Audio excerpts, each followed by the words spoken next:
One of the most fun and exciting aspects of toy collecting these days is thinking back to the cartoons and movies and looking at the legions of bad guys that would go against our good guys that our good guys would have to fight against, and seeing if we can replicate and build those armies for our own collection.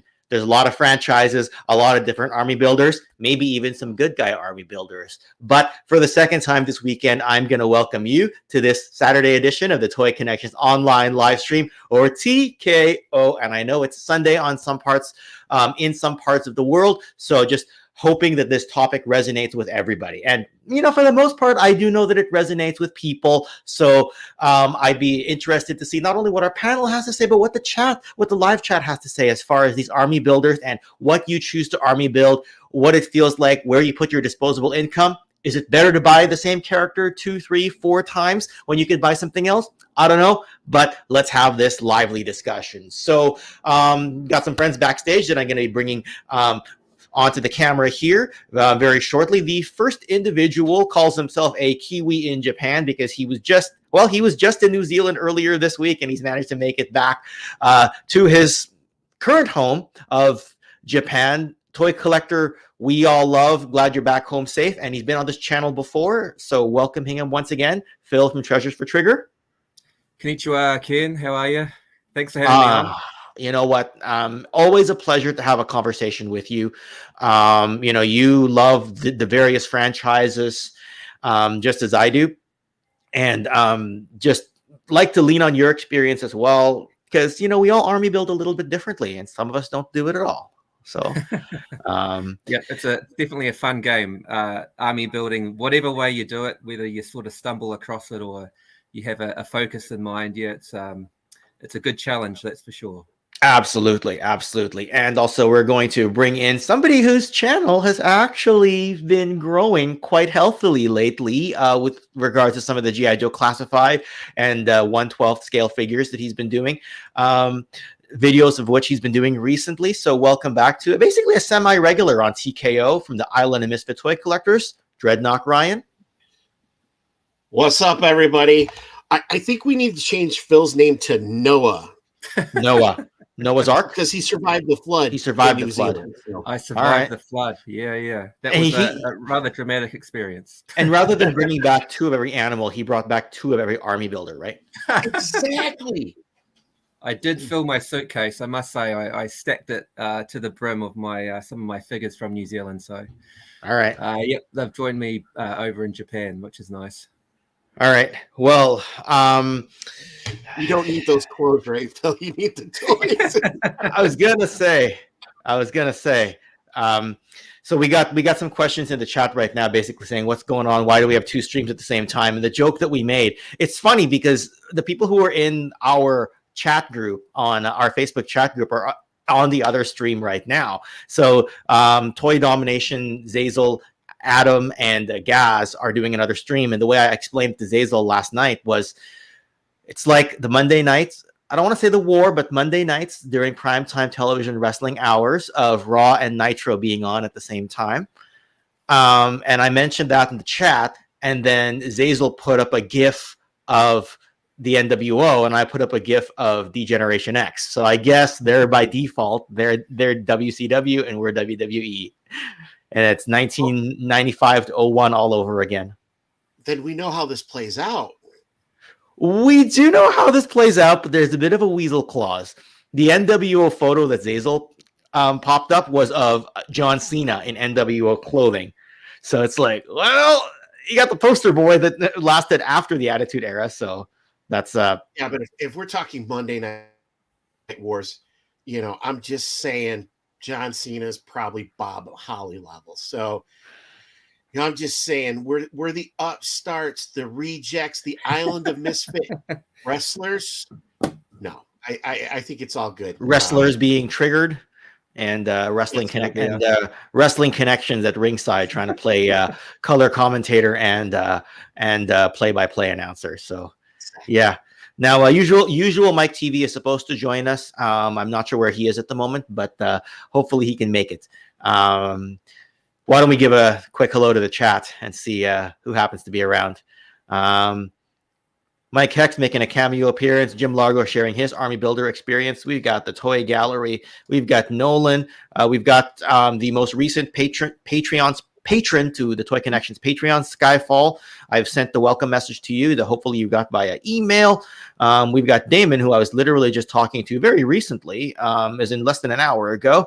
We've got Epic Badger, Rob Vegas waking up in a land down under, so good to see you. Hey, Ostradamus Toys, who was just here last night. We got Stephen S. We got Wheels of Chaotic Doom. TJC, who I mentioned earlier. Silver K, Kayla Silva. Who else is here? Ooh, the chat jumped for me. And Phil pulling double duty in both inside the chat as well as on the live stream itself. Any opening thoughts on army builders, gentlemen? Phil, as the one who hasn't been around this stream for a while, why don't you start us off with an opening? Well, I guess, can I pose a question to start off the conversation? Like, how do we define an army? Like, how many figures do we need to claim that we are army building? Like, I've got this is my favorite Star Wars figure, right? The Royal Guard. I have got a grand total of 2. So does that define me as an army builder of those? Like, how many are we looking at to start an army? Is there what is the definition of an army to be? I know my thoughts, but why don't you take this one first, Ryan? So, my thought is there's an equation that you have to figure. First is cost of a particular figure. Second is the amount of space that you have. And if you have more than one, to me, that's troop building. So if you have 2 of a figure, especially if it's a Star Wars figure, vintage, it's hard to come by. It's a troop builder. And if you don't have a lot of space, especially, I collect 1/12 scale size. I can't have 10 of one figure because it takes up too much real estate. So, yeah. All right, that's totally fair. And my honest thought on that is, because you've flashed up the Royal Guard, in theory, one could be on either side of the Emperor in his throne room, right? If you have 2 Stormtroopers, 2 of any of the G.I. Joe Cobra army builders, and they're standing on each side of a jail cell, right? For reasons of photography, you're creating the illusion, or at least the image, of more than one. To me, that's obviously not army building, but you're creating that squad type of look. 1 trooper on each side of the jail cell, something like that. Marching lines, you want more, right? You want to have, look, for some of the old school G.I. Joe stuff, before the price went to the way it is today, 10 Bats, 10 Crimson Guards, 10 Vipers, 10 Cobra Troopers. That's the way I went. Personally, back a few years ago, it was a bit more affordable to do things like that. Is 10 even really an army? It's still a squad, right? An army is hundreds, really, right? A lot of people feel that 3 to 4 is kind of the magic number to at least create the illusion of photography. So that's my take on it. It's how much it's for the message you're trying to convey when you display something, more than it is about the number, right? If that makes sense. So yeah. So 2's a pretty desperate number then. I'm looking to get 3 or 4 more to claim that I'm army building those Royal Guards. Yeah, and that's totally fine, right? Now, do you need them complete with their staff too? I think that's the great thing for me, in terms of army building. I think I've got a few Vipers, obviously, with G.I. Joe, a few of the Cobra officers, etc. I'm not worried about accessories for those guys. I think if you can line them up on your shelf in a straight line, you can obviously fit more in if you don't have the accessories as well. So I think particularly with vintage stuff, if I'm looking at building up my troops, I'm just doing away with the accessories. Maybe a couple in the front line with guns, etc. But if you want to build up your numbers, I think you probably don't need to focus so much on their weapons. For vintage, I think in Dreadnought's case here, with classified, you generally buy them in the box, right? Yeah. So that's how you end up doing that. And I think when you talk troop building too, it's 1/18 scale, 3 3/4. If you're talking the vintage Star Wars, the O-ring GI Joe, that world building and troop building lends itself more to larger quantities of figures. I've seen guys with 30 plus blue shirts, 30 plus Vipers. When I was collecting the 4-inch scale figures, I had 25 blue shirts, 25 Vipers, 25 bats, and on a shelf, that big display looks really nice. But I think once you go up bigger scales like He-Man or, Turtles, and you're trying to get foot soldiers, you get 20 of those foot soldiers. It's literally a shelf. So does that make your display look good? That's just it, right? Is you only have so much space, but it's hard not to get lost in the rabbit hole of your favorite toy lines in that aspect. Like something like Sweeps, Scourge and the Sweeps from Transformers, you knew there was never too many of them at one time. There's Scourge and maybe 3 Sweeps, right? Junkions, they are all supposed to look different. So how many can you really get before you start to think this is an army building, So like number is part of it, but there's also like how important that particular army builder is. Like, do you have an army builder that maybe wasn't highly featured in forms of media? Like, for example, we know Stormtroopers, we know the Royal Guards, we know Vipers. Do you have an army builder that you really like but isn't very well known? Or do you have anything you like makeshift army build like Zazel with all his Sarges? I don't know. Phil? By the way, did you see that video Zazel put up yesterday with all his Sergeant Slaughter figures? It's like a 1-minute clip. I think it's the first time he's sort of showing off his Sarge collection. It's bloody amazing. He did put some photos of that when we did a GI Joe stream a number of months ago. So I know which photos you're talking about. I think he may have done a YouTube Shorts on it that I haven't seen yet. Okay. Yeah. But it's a good point. Like the GI Joe figure that I like to build up is actually not a Viper. It's Crocmaster. So he's one of my favorite vintage figures. So I've probably got 8 or 9 Crocmasters. And the fact that he's such a good troop builder is that he's masked. And I just love the fact that you can build up the reptiles as well. So I think figures that come with animal accessories, like there's not just going to be one animal out there in that world. So for me, I don't know, I guess Crocmaster is supposed to be an individual character, but I think you can think outside the square like Zazel does with Sarge. He troop builds Sarge. You can probably look outside the square, and if you've got favorite figures or things that you think look good on shelf, then definitely. For me, it's been Crocmaster, and there are plenty of figures that have got their faces sort of masked over, and they blend perfectly for troop building, I think. Okay, what about you, Dreadnought? Oh, it's easy. It's Zartan. I have as many as I can find of those particular figures. From I think there's only like maybe 2 or 3. They're collector clubs O-rings that I don't have. I've even started like looking at Sigma 6 stuff now, and I'm just it's a sickness, but Okay. I think you get that favorite character that you always want, and you just want to buy those. Yeah. So I'm gonna have a different take on it. Is that I'm gonna add this photo here, and if either of you have a photo you want to share, go for it. But these were meant as the anniversary edition Action Soldier and anniversary edition Action Marine. And I noticed in the O-ring line, G.I. Joe didn't have true green shirts. I mean, yeah, sure, you could buy a billion of Grunt and say he's your green shirt, but to me, he's Grunt. He's not a green shirt. I bought a bunch of these because to me, the Action Soldier, the anniversary Action Soldier, to me, is my green shirt, right?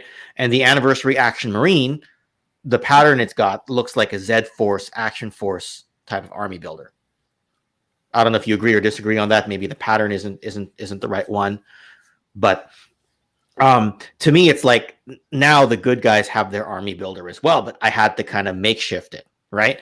I had to ask. I didn't know what these were 15 years ago, and then when I decided to do a good guy army build, I was like, this is gonna be it. So this for me is kind of like the unique army builder for me. That's a bit different, but it looks like an army builder, right? Like it passes for a green shirt. Looks great. Yeah, that's a good option because, as you say, in terms of good guys, your options are way more limited. So, yeah, those 30th anniversary releases that they brought out, perfect for building up. How do you like the? Hopefully, it's zooming in properly here, but how do you like the option of using the Action Marine as the Z Force army builder, or did I miss the point of what Z Force is? In Action Force, I don't know. I'm not so familiar with Z Force and Action Force, but it looks good to me on shelf anyway. I grab one, but the Terror Drone's blocking where I would grab the Z Force stuff. Oh yeah. So I don't know. Like to me, it just happens to work, or it could be another type of green shirt for GI Joe, and of course you've got the MPs behind them that were made by a different company, right? But so, Ken, have you seen Jim Largo's comment? He makes a good point about troop building kind of vintage figure being a bit controversial in terms of hoarding figures and not allowing everyone access to complete their collections. This is a topic that I really thought about touching on today.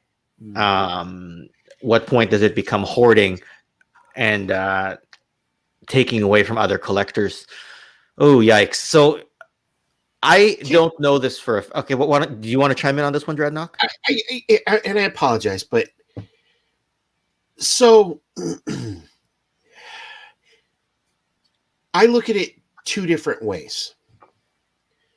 Number one, a lot of the folks who did this troop building that you see on vintage collections have done it either by buying large collections of people who already were troop building, or they've done it over a number of years. Does it look like hoarding if you have 100 Stormtroopers or 100 blue shirts? Sure. But I think we can still find a lot of these figures still on the secondary markets or through Toy-Con. I think when you get to the point of you can't find those figures anymore, any place you look, or they're just obnoxiously priced on the secondary market, then I think we can, start asking those questions. But I don't know. I think I don't like telling people how to spend their money or tell them what to buy. If you want to be a troop builder, which I think it's us collectors today who do more troop building. Did you guys troop build when you were kids? I had 2 foot soldiers and Ninja Turtles. That was the closest I got. So for me, no way. My Cobra Troopers, or, it was a hodgepodge of everything. I had I had a couple friends that would get multiples of one figures, but it's because they had brothers and they would each get something. I just think it's either, I think, let people collect the way they want to. And if you're having a problem finding some of those figures that you're desperately looking for, I think there's so many folks in our community that can help connect the dots for you to where you can get those figures. I would tend to agree on that. I don't know. Did you want to weigh in on that as well, Phil? You're the one who saw the question, so how do you feel? If anything. Sorry, did I cut out for a second? Cut out there for a second. Okay. What was that?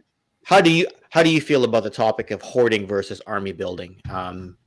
As far as it's a difficult one. I think, as Ryan has said, if you've been collecting over a very long period of time, and it's just a collection that's slowly been building, and you've been dedicated to it, I don't think you can really question someone's passion for a particular figure or a line. I think if you've got the means to do it, and you're putting in the hours searching for figures and stuff, I think it's hard to question someone who has a passion for doing it, as opposed to people who just, they clear shelves and they resell things to make profit. I think a person who collects for their own personal collection is doing far less harm than people who are, buying and reselling just to make profit. I think it has, I think it has good parts to it. And as Ryan also said, like there are people in the community, like if I was desperate for a Sarge figure, I'm sure if I reached out to Zazel, maybe a little bit reluctantly, I'm sure he would help me complete my collection if I was missing a Sarge figure. So if you ask in the right places, hopefully you can find what you're looking for. But yeah, I understand the frustration though. If you have got pieces missing in your collection and others that have got a lot. Yeah. You know what? One thing I will say, and the person who is launching the new Legends of the Hidden Force O-Ring Ninjas line, Darren Howlett, he went to JoeCon a number of years ago, and he seems to recall Kirk Bazigian flipping out like a numbers chart and saying that like for each G.I. Joe figure, or at least during the peak years, they would make anywhere from 900,000 to 1.4 million of each character during the peak years. Right. Obviously those numbers are unfathomable today, especially in just the collectors action figure driven market for adult age collectors. But between that and somebody posted on a message board somewhere, maybe it was on Facebook, that there was somebody out there who was scooping up every snow serpent they could find, and they got up to like 10,000 snow serpents. I don't know how true this story is, right? But I've heard it in places. Yeah. And when you go and look on eBay, the snow serpent price did not go up during the period that guy was hoarding them. Again, I don't know how true this story is. So it becomes a case of maybe if you're hoarding all the same ones within a certain Facebook community, sure, people can feel that way, but there's so many out there that it almost feels like a person can't realistically corner the market. Again, I don't know how real those numbers are. I believe the ones on the Kirk Bazigian numbers guide or whatever it was he showed at one of the JoeCons, because somebody else saw it with their own two eyes. The snow serpent one is something I caught on the message board, but it's like, I don't think one person can meaningfully corner the market on it because of the sheer numbers out there. So great question, Jim Largo, on that particular front. And I want to add to that because I think Phil and look, I'm in the States, so I have more access to a lot of these figures than what Jim does, because I know Jim lives outside of the States. Phil lives in Japan, so I can just imagine some of those areas, they may not have the opportunity to find those figures because, either, us in the States or Canada, we're, hoarding or buying up all of these items, and they're just not trickling out to the more, worldwide community. All right, fair enough. Right. And look at this. Mike Hext comments that there was a guy who was trying to buy and destroy every Secret Wars 8 so his would go up in dollars. He was nuts. Right. But until you know actual production numbers and how many to destroy and how to obtain them, it's a futile battle. Why buy that? Why battle that anyway? Look, I've got a Wayne Gretzky rookie card that's graded. I don't have any interest in destroying other people's Wayne Gretzky rookie cards, because that's about what that hockey player meant to me growing up. It's not about the value so that mine would go up. What am I going to do? Sell it? Right? Then I have no Wayne Gretzky rookie card. Right? So I don't know. What is that worth? I haven't looked in a while. I think when I bought it in 2010, it was worth about 400 Canadian. That's 2010. I know they've gone up well into the 4 digits now, especially this one's graded. I can't remember how much. I think somebody once told me I could get about $2,000 for it. Not that I want to, because it's about Wayne Gretzky. I also wouldn't be able to just do that transaction, most likely cash in hand. I'd probably have to go to an auction site and give them 20% commission, right? There's just a lot, right? So Ken, what you're saying is it's worth a flag. That's how we're going to start measuring value on stuff. Your Gretzky card's worth a flag. Yeah, especially if I got Keel Hall, who's back here somewhere. Yeah. So, I don't know. I mean, and the reason I have this image up here is because this encompasses a lot of the army builders that we like, at least the characters that we grew up with. Obviously, there's a bit of a mix of vintage as well as modern there. But like outside of G.I. Joe, I know, Phil, you've talked about the Royal Guard, but is there an army builder that really stands out for you in other walks of pop culture? Dreadnought, we'll go to you first. I know you're a Joe guy. So, yeah, but God, that's a great question. Right. For me, it's the foot soldier, right? The obvious one is the foot soldier. But looking like I think of Voltron, and you had the Robeast, but they were one-offs. You had some of the smaller, characters, the aliens in there, but Silverhawks, they had unique villains. It seemed like there's only certain lines that had the troop builder type folks. So He-Man, Teenage Mutant Ninja Turtles, but to me, if I'm looking at troop builders, it always goes back to Joe and Star Wars. And to a point now with Marvel, with like AIM soldiers or SHIELD, soldiers as well too. But yeah, I think the big troop builder toy lines had to be Star Wars and G.I. Joe. And I think that's really where it started, right? The Stormtrooper was like your iconic troop builder. That's like the first one everybody thinks of. Now, by committee, will toy collectors think more about G.I. Joe because you have Crimson Guards, you have Vipers, you have Bats, you have Cobra Troopers, Alley Vipers, Night Vipers, whatever. I personally think of G.I. Joe first in terms of army building, but when it comes to like the most famous army builder of all time, to me, it's the classic Stormtrooper, if that makes sense. It's like the Stormtrooper has the gold position at the top of the podium. G.I. Joe has like the next 10 different styles, and then maybe somewhere the Snow Trooper and Royal Guards start or Scout Troopers start to fizzle in. That's kind of how I feel about it, right? Foot Soldiers are obviously up there. Horde Troopers from She-Ra. I know recently people have been army building in He-Man, the Eternian Guard, because that's one subject I wanted to talk about when I flashed up the other photo was, if you look at good guy army builders, like, can you have good guy army builders? Does it make sense to do good guy army builders? To me, yes. Right. So I don't know. I think with Motu, that's been the beauty of the Origins release as well. Like the fact that you can start building up your Horde Troopers, because the Horde Trooper is such a bloody difficult figure to get in the vintage line. Like, I've been collecting Motu for a few years and I've never been able to come across a vintage Horde Trooper. So now that the Origins line have come out, obviously the Horde Troopers are way more accessible than they used to be. So I think for me, that's been one of the star things about the Origins line, is being able to get figures like that you can build up in your collection at a relatively affordable price as well.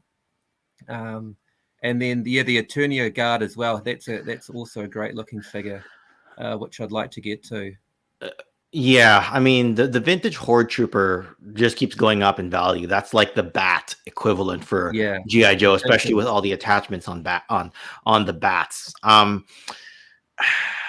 But it's a matter. It goes back to the basic thing again of space. Like, that's the beauty of vintage Star Wars and G.I. Joe, is the 3 3/4 inch. You can put 50 or 60 figures in a shelf comfortably.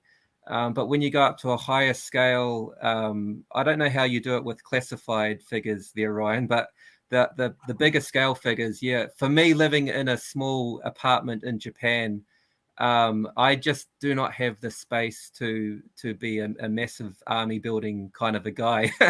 So, I guess you've always got that sort of dilemma, do you have the space to do it? Do you have the funds to do it as well? Well, what do you think, Ryan? Like, if there was a good guy army builder, like, do we need good guy army builders since they tend to get more unique characters released? I always go back to the Star Wars line was the one line that offered the most opportunity to troop build both good and bad. Yep. For the Empire, you had Stormtroopers, you had Biker Scouts, you had TIE fighter pilots. You had the pilots for the AT-ST, the AT-AT. You had these generic army men. Even the officers looked generic, so you could troop build those. You had your main characters for Star Wars, whether it was Luke or Han or Leia, but then you also had all the rebel troops. And Empire Strikes Back, you had Snow Trooper. So I think you have to look at what particular line that offers you both good and bad for building out good guys, troop builders, and then bad guys. G.I. Joe, I am probably one of the few that I don't agree with green shirts in G.I. Joe. And why is that though? G.I. Joe is a special mission force of the best of the best of the best. What's a green shirt then? A grunt. Is that a step below? Or that's what the Army's for. That's what the Marines are for. That's what the Air Force is for. You already have established military support. The Joes are your alpha team, your special forces. That's what makes them unique. So I just never liked thinking of having the Joes having green shirts, because then what are those people? Yeah, I guess what it is, when you have so many unique characters, like if you look at the catalog selection of G.I. Joe or any toy line, there's always way more good guys than bad guys. And then bad guys give you the option to army build. But I think like if the unique Joe forces weren't enough for an open field battle, and you could kind of like call people in from the regular army to be your green shirts, there could also be that, but they don't identify it that way. When I read the Devil's Due comic run, they specifically looked at the green shirts like G.I. Joe trainees. So I see your point. It takes away from the special mission force aspect of it. It's actually a good point. But then, and G.I. Joe was always the underdog to Cobra, because Cobra always had the better technology. They always had, more troops to bring. That's what made Joe such an underdog to get behind, is they were always outmanned, outgunned everywhere they went. All right. Well, you know who else I'd like to get to weigh in on this particular topic, and maybe he could bring. I know, Phil, you've introduced the Star Wars aspect to it, but this gentleman will definitely be able to speak to Star Wars again. Welcome back for, I guess, second time in 3 weeks. Usual Mike Television, buddy. Good to see you. Here I am, half an hour late. Brilliant. G'day, Mike. Good to see you guys. Thank you for having me on again, Ken. Oh, no problem. No problem. Yeah, you know what? It's totally okay. This the time zones being what they are, you just join when you can, right? It's all good. 10 in the morning. I should be ready.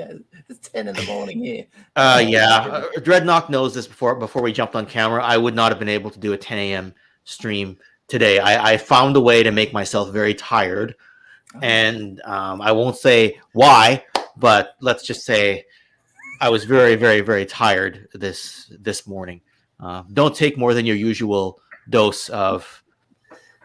You enjoying your bachelor time there, Ken? That's what it is, right? I've got the house to myself for the next week, which I don't normally do. So what I normally use as a sleeping aid, let's just say I took a tiny bit extra last night. By a tiny bit extra, I mean 4 times my usual dose, and woke up like, life is good right now. Oh, I got to stream later. I guess I should eat. That's what happened to me. So, plus you built a terror drone, plus you built the flag, plus you built a sky strike, plus exactly. You've been streaming left, right, and center. I mean, okay, yeah, that's true. Well, I'm going to solo layout myself right now and show you all what I've been up to the last few days. Well, first you see the terror drone next to me that I just finished filming a video of, but I set up my my screen. There we go. I set up my Sky Striker. Oh gosh, the glare doesn't look great on that. Hopefully you can see that. You can see the Sky Striker on the flag in the other room there, with the other carded figures. So that's been part of what's part of my fun over the last little while, which is why I've convinced myself to take a bit of a break last night, and that break ended up being an extended break. And as Ryan always tells me, don't rush to try to get videos done. Mike, you know this better than anyone, having been doing this for the longest time. So, yeah, Mike, let's hop over to you here. Like, is there an army builder? Like, first off, do you army build, and if so, what's your jam? I would love to army build, but being a mint in box collector or on card collector, it doesn't make any sense. A lot of the Star Wars figures I have, especially like Stormtroopers and Remnant Troopers and things like that, they stay on card. So do I need to buy multiples of them? Not really. So it's a little bit odd. Yeah. So no. But when it comes to G.I. Joe, I will that Cobra trooper, the infantry trooper there. Yeah. If I have more, I've got one of him, but I'd love more of them. You mean the blue Cobra infantry? That's him. Yeah, I have one of them, but I'd like more. Just build that up. Are they hard? Like, if you're talking classified, are they hard to find where you are? Classified. When the movie, the G.I. Joe movie came out, they stopped selling them in stores. It was like that's what killed retailer interest in my country. So now they're all online stores, and some of the online stores are literally an eBay store, and you know what eBay prices are like. Yeah. So getting your hands on some classified stuff is like it can be pretty difficult. So I don't know if you meant that you want to army build the classified infantry figure, but they're not hard to find in this part of the world. Oh no, I was talking about the vintage version, the 3.75 inch. Okay, you're talking about the one we're looking at, yeah. Next to the store. Okay, yeah. I mean, there was one that came with the Sky Striker. So the HasLab. I have never bought a HasLab because they're just quite difficult to get, and also, you know, you got to put it out there. Can I have one of these, please, wife? And it's like normally no, because yeah. I can't imagine any wife saying yes. You just ask for forgiveness rather than yeah. And Ryan, you'll make it a later problem. Ryan, you'll appreciate this. So yeah, we might need to hook Mike up because I know they have the Cobra officer and trooper still on Hasbro Pulse for the O-Ring reissue. So yep, I might have to see what we can do to help him get some of those. Right. Oh, that's a beautiful display.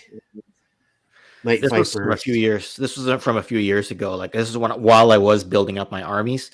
I eventually got a few more of each one. This is not me flexing. This is just me saying these kinds of photographs are what started the idea and the topic of the stream today. Like to me, you're colorblind. Snake armor. See that looks amazing. Just the color scheme you got there. It's like. It does look beautiful, yeah. Yeah. What's the biggest army you've got, Ken? What figure do you have the most of?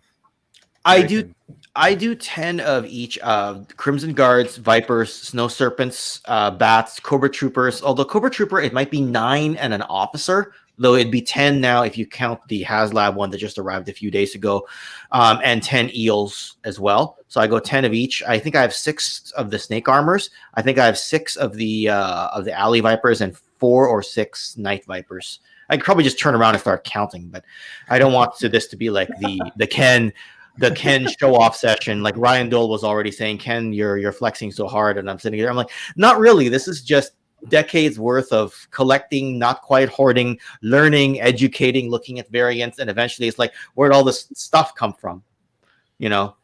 Well, and with Joe, you also have Iron Grenadiers that you can build. I've got a bunch of those too. The DEF, you have Headman and the what are the Headhunters? Headhunters. Yeah. And then the Vipers. I mean, there's like 20 some odd different Vipers that you can build as well too. So yes. Now, if you go into the world of customs, right? And Mike, you're mostly a modern collector, Mike, but you might be familiar with Stan Solo and what's the other company? Pro Customs Figures, because they'll offer like Sand Troopers that were never made as well, or the Rebel Soldier. Yeah. Right. They just take a Stormtrooper and weather him up and put a pauldron on him and say, "Oh, never made before, Sand Trooper." They very, very. You look at them. If someone who didn't know action figures look at them, they'd think they're real, not custom made. That's how good they are. Well, that's just it, right? Like I like the Rebel Fleet Trooper that I got from Pro Customs Figures. Sorry, I got to make sure I don't say the wrong name because some of the Star Wars fan makers don't like each other, and with good reason, right? But like Stan Solo, for example, like he made vinyl cape Jawas that are reproduction style, and if people want to army build that, they can do that for sure. I have one of those. It's very realistic looking. I'll have a friend come over and I'll go and show them my display, like for the set, and then, oh, you got a vinyl cape Jawa, and I go, no, slow your roll. That's just a custom. Just a custom. Well, get excited. Speaking of customs, and Delta 17, Steve from the chat, you'll recognize these. Red Laser's army a number of years ago did a Terrordrome colored Viper, right? And that's the Cobra throne that my buddy Mark made for me. But like these Vipers are meant to emulate the colors of the Terrordrome and specifically be Terrordrome security Vipers. So when it comes to the custom world, there's a lot of possibilities, right? You've got the bats, the battle android troopers done up like Soundwave and Shockwave, for example, right? There's a lot of possibilities with this. So I don't know. Just figured I'd show some of these to get the conversation going and get the conversation flowing.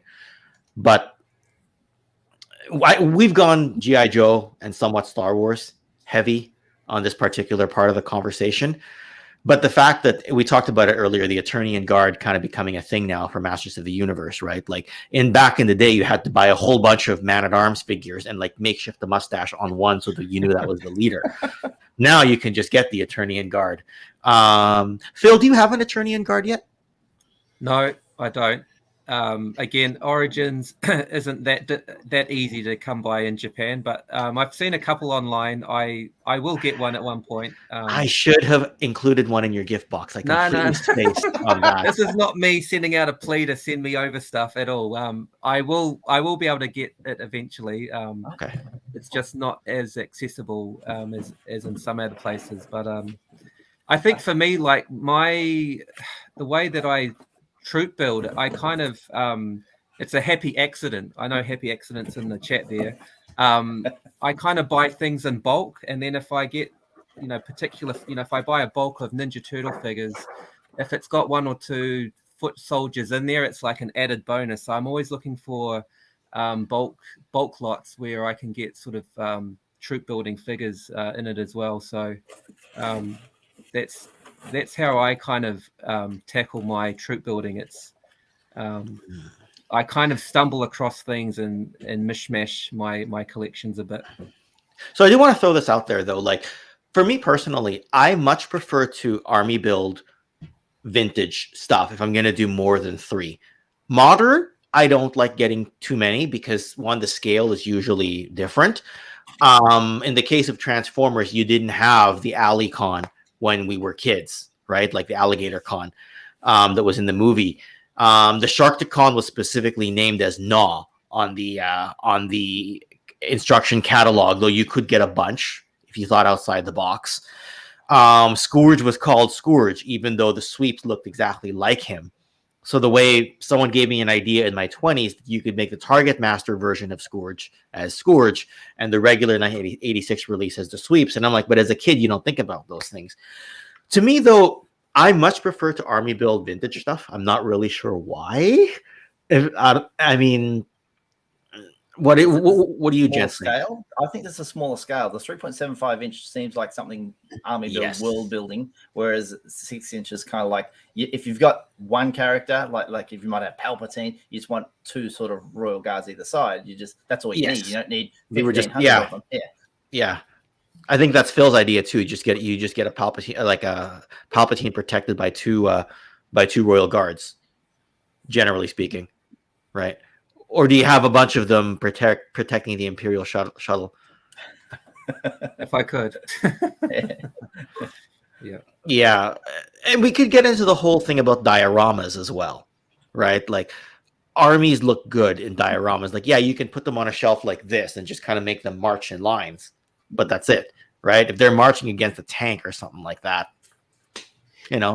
surrounding a mauler or a backdrop and there's some amazing diorama builders in the toy community that I've seen online. You see people post, it's like, wow, it's like, have you got the space for that? So that they're sort of central, they're focused completely on whatever the diorama holds. I mean, you went to that shop where they show that G.I. Joe diorama. That's amazing, like absolutely amazing.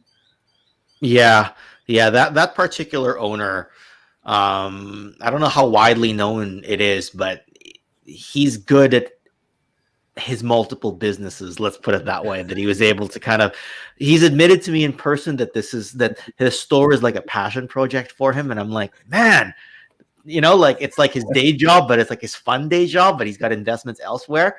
So I'm like, man, imagine being able just to say that and then just having a toy store as like a fun project. I'm like, you got 17,000 square feet in here just for fun. And every time I remind him that, he's like, yeah, and I got people in the warehouse assembling stuff. I'm like, right. So you've got an offsite warehouse, you know, on top of all that. So I'm like, but you know, like I don't have the ability to do the army building and the diorama scene. I wished I could, you know, but we're all limited by our space. And it just becomes a case of, maybe this is a good question for the three of you, is where do you draw the line between buying the same figure again and getting another unique figure? What do you think there? Who wants to take this one first? Who's brave enough to take this one first? So in my youth, you know, 7, 8, 9, 10-year-old Ryan would want to get an extra bat or get an extra this. And my mom would always go, you've already got that. Why don't you get one of the other figures you don't have? Because what she didn't say with that is, I don't want to listen to you cry later about not getting that figure when it was there. To me, the army building didn't start until we got older. And I think to a point, it was a little bit of a flex for some collectors. For others, it was, this is my favorite figure. This is the diorama I want to build. And they went and they did that. Again, though, it's the 3 3/4 where you can tie in your vehicles with it. You can tie in, you know, different aspects of the world that you want to build. That makes the impact. As a 6-inch collector, I only want a couple different figures to put on my shelf to make my shelf look good, because I have all my Cobras on one shelf. I have my Joes on this shelf. I'll have my Skeletron on this shelf. And it's more so almost like my little museum where I'm curating, you know, my collection. Like Ken has got that big display in the back, and he's got all different, you know, lines, and Phil, I know you do as well too, and that's just like holy crap, that's amazing.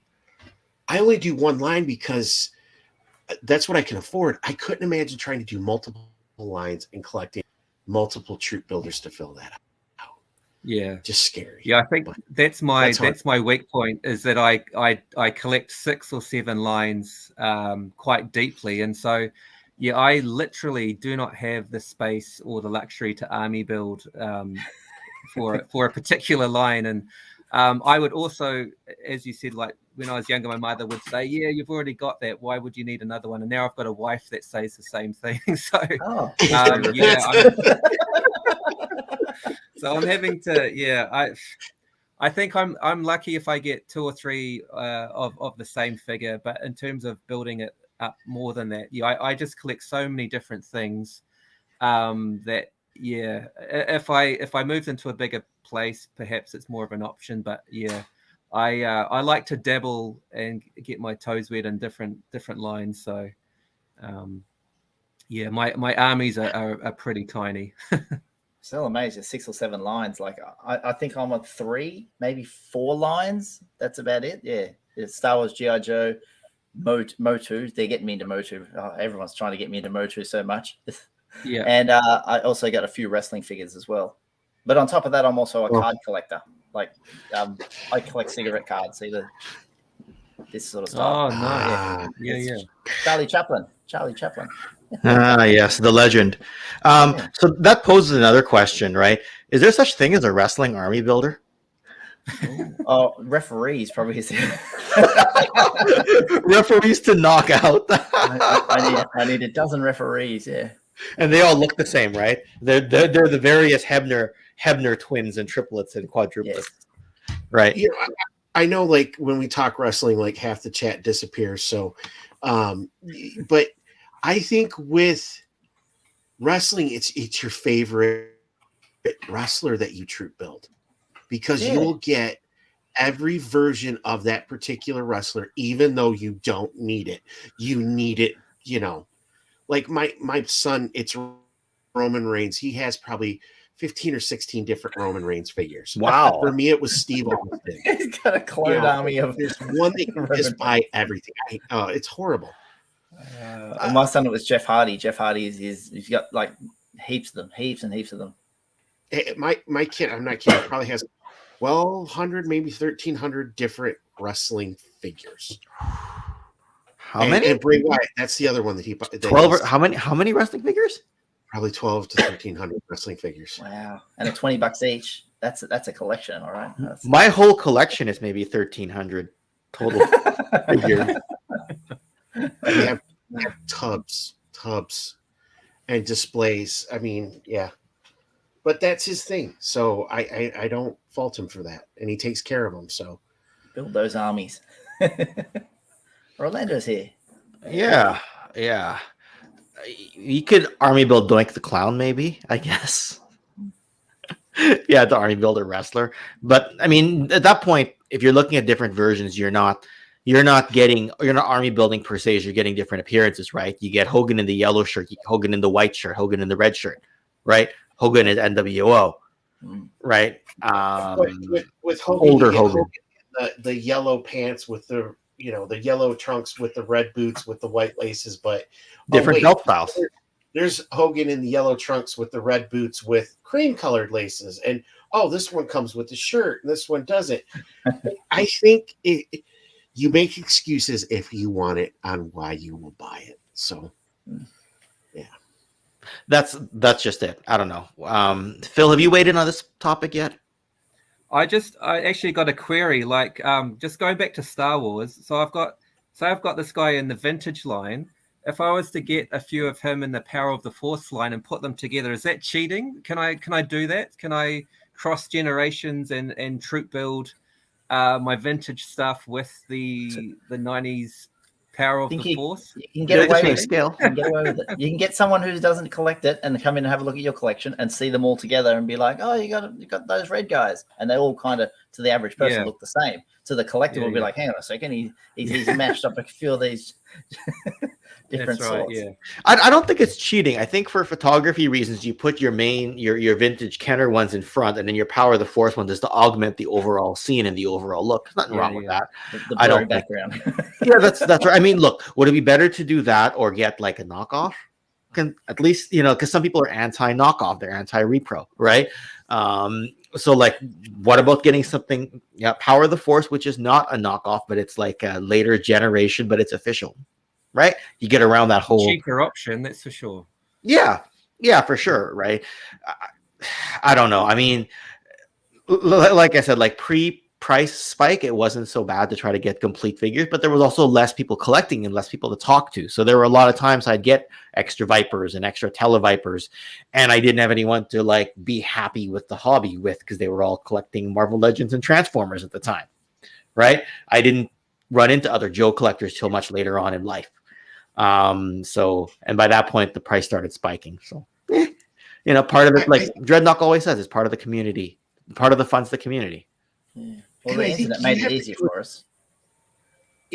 And do what's right for you. Don't worry about what other people think. If you want to do Power of the Force, and you have was it DTC for the newer Star Wars stuff they've got coming out in the 3 3/4, 4 inch.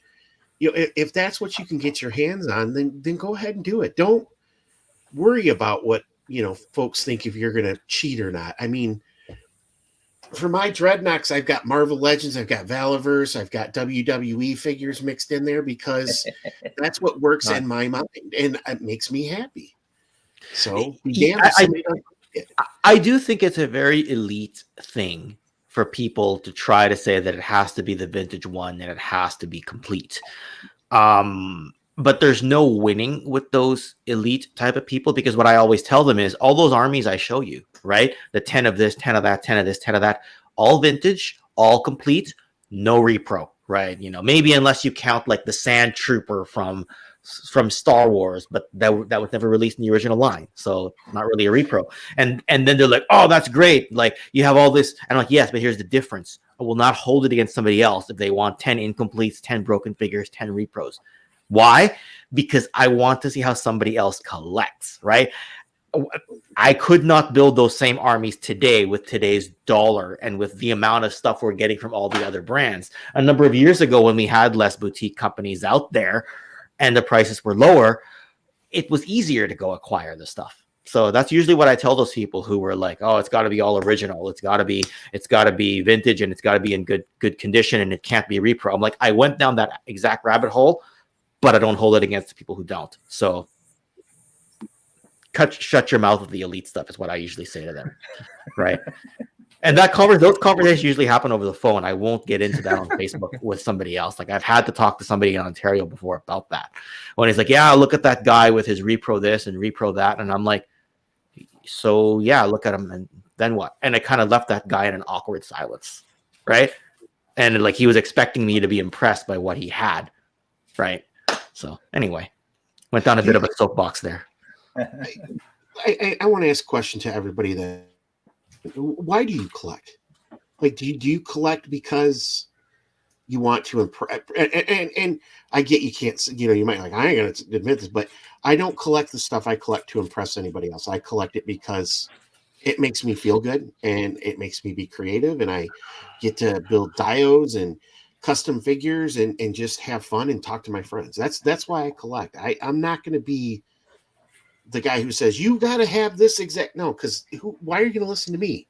Collect what you love, right there. So, right, sage words. So why do we collect, Mike? I think why do you collect? Because I've been doing it for so long.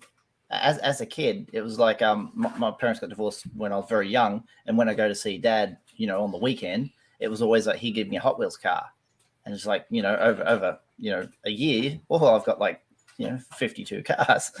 What a collection. So that collecting started very, very early. It was like Hot Wheels cars, Micro Machines, and then everything else, Star Wars, wrestling. Yeah, it just hasn't stopped because it's always been there. It's always been a thing that I've done. I know people you'll see them in the forums, I've just started collecting, and it's like, oh, what have you been doing for the rest of your life? I've been doing collecting most of my life. I feel you there on that front. Like, I got back into collecting when I was 20 years old, and it was kind of an odd hobby at the time. Right now, it's kind of like it's a proud hobby. So, what about you, Phil? What do you collect? Yeah, I'm definitely not a competitive person, so I'm not out here trying to compete with my collection with other people. But I'm a relatively new collector. Like, I started about 3 years ago when COVID started, when I was living in Japan.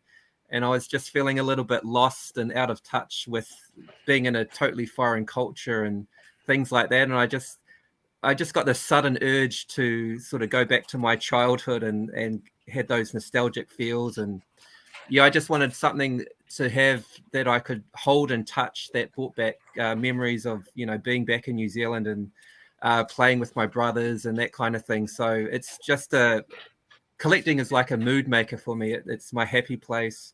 I absolutely love my collection, and yeah, I love looking at other people's collections as well, and just becoming a member of this great community and meeting awesome people like you guys. So yeah, I don't care what people say about my collection, and yeah, if I was to put Power of the Force with my vintage stuff, well, that's my decision. Prerogative.